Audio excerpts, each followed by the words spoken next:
What a wild week it's been. I literally don't know what to say about the 4060 Ti. It's some people had hot takes on it that were good takes, if you want to call it that. And then most of the internet just absolutely slammed the card. Everything from Gamers Nexus review. RTX 4060 Ti 8GB is one of the worst GPU launches from NVIDIA. Even Linus Tech Tips had mostly negative things to say. Then at $400, we've got good performance, but do you really want to hamstring yourself with only 8 gigs of RAM? And then $500, I mean, gee, that's an awful lot of money to spend on an entry-class cheapo 128-bit GPU that's masquerading as a performance tier card. He did talk about the power consumption, which was a good thing, and there were some takeaways. Like, at the end of the day, there were a few things that were positive, but overall, that memory bus is really what is killing this card, I believe, and that 8 gigs of VRAM. So those things combined, let's talk about what happened with Jay. I love Jay's 2 cents, longtime fan. I've followed him as far and as long as I've been doing this PC stuff, probably over 10 years at this point. Jay is usually pretty honest. I don't think he's an NVIDIA shill. There are some reviews he has done in the past that were kind of positive and other people had said negative things, but this situation was a little different because Phil, his mostly cameraman and editor, who is also a really cool dude, I really like him, he took over while Jay was out getting surgery, apparently. And Phil has a lot of knowledge, but he's not this is not what he does. He was filling in, and he did his best he could. I'm sure he kind of got given everything, and then I highly doubt that Jay even watched that video. If he watched that video and let it go out, I'd be very surprised. He basically called the 4060 Ti a king. Let's play some of that video real quick. So just out of respect for Jay and his team, I'm not going to play this whole video. This was actually a re-upload, and the quality is terrible. It's like 720p. But I just want to show you the conclusion that Phil had, and yeah, let's watch it. So, in conclusion, if you're moving from a 3060 Ti, it's not that much faster. I mean, I guess you could do it if you really wanted frame gen and slightly faster RT cores. If you're moving from a 2060 Super, you're gonna love this thing. If you're like pretty much every other gamer on the Steam survey and are moving from a 1060 or any other card that's lower than a 20 series class, this card is going to be a dope $400 that you can spend that's going to last. So if you told me that Phil had a 2060 in his computer currently and Jay gave him the 4060 Ti, I would believe it, because this entire review, I'm not sure, I know Jay didn't have a ton involvement in it, and I know it was mostly Nick and Phil. It almost seems like he spent a majority of his time in this review comparing it to the 2060 Super, which in a sense makes a lot of sense, and I'll tell you why. The 3060 Ti came out during the pandemic, and most of the people who bought that card, it was like the first time they were building their computer. Of course, there were people who upgraded to it, but a ton of people bought it for the first time and a whole entire machine. A lot of people who own things like the RTX 2060, the 2060 Super, they bought that in 2018, 2019, and they've already been in the computer sphere for a while now, so it would make sense to skip the 3rd generation and go to the 40 series for a Turing or 20 series card owner.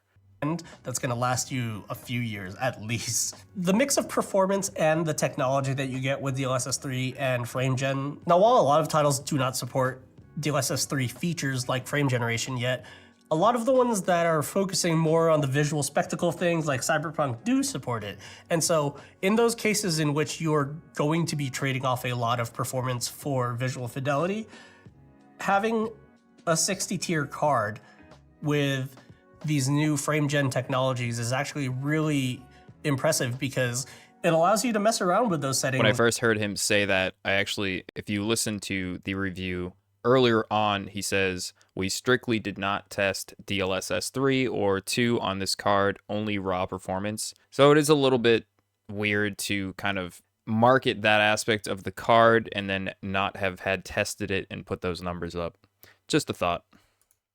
Just crank the fidelity as high as you want and still get appreciable frame rates. with a little bit of trade-off of a little bit of extra latency because of frame generation. Now, yes, the 6750 XT is right there with a 2% gap in 1440p and a 5% gap in 1080p. However, you don't get that option. Unfortunately for AMD, it's better to have an option and not use it, especially when games are going to start supporting that more and more in the future, than it is to not have the option and then, want. I'm gonna skip to his conclusion. I looked at those benchmark charts and I thought this was a really, really solid deal for $400.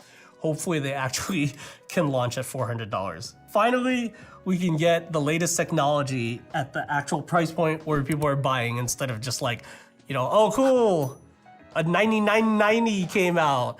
Like it's great. Like I love that the MSRP is $59.99. It's so much cheaper than last year's. All right, guys, sound off down below. What do you guys think of the 4060 Ti? And we will see you guys in the next one. So again, I just want to say I love Phil. He's such a lovable character. He really compliments Jay, the kind of like big and small aspect. And I think that they are a good team. So no disrespect to them for this video. I just wanted to share it only because I think a lot of people missed it. There is a re-upload. I am not going to include it in the description. You can probably find it very easily. What he's touching on the price here is something that has kind of come up in debate. And one of my favorite channels of all time is Tech Yes City. He's an Australian guy, and I'm actually friends with him. I talk to him online quite a bit. He kind of had what people would consider to be a hot take. Not an Apple fan, also covered this in his latest 4060 Ti video. No one wants to piss off Brian. And Brian said, he started going into inflation numbers, and he's like an analyst. He's really intelligent, and he started to break down the actual cost and all that stuff. I'll link his video down below. His hot take or approach to it being good, which by the way, he doesn't say that it's like the best card or anything. He clearly states the numbers. The numbers are there. He's just saying the money aspect is not that bad, all things considered, with inflation and all the other things going on in the world. So the 4060 Ti right now is really just not looking good at all. There are some of the little positives here and there, but overall, if you want my personal opinion on it, completely skip it. If you can save up for a 4070, that is more reasonable and will hold you over for a little bit longer. Has that bigger memory bus, the more memory in general, and I think overall is a better card. And I think Linus said this in his video. I think that's kind of the approach. Maybe NVIDIA wanted to push people towards that card or the higher end cards, and they're just kind of making the lower end stuff less and less feasible as time goes on. Anyways, that's going to do it for this video. If you want to watch a better video that has all the reviews packed into one, Vex is a good channel. I will also link his video down below. You should check it out. I had a laugh. That's going to do it for this one, guys. Peace.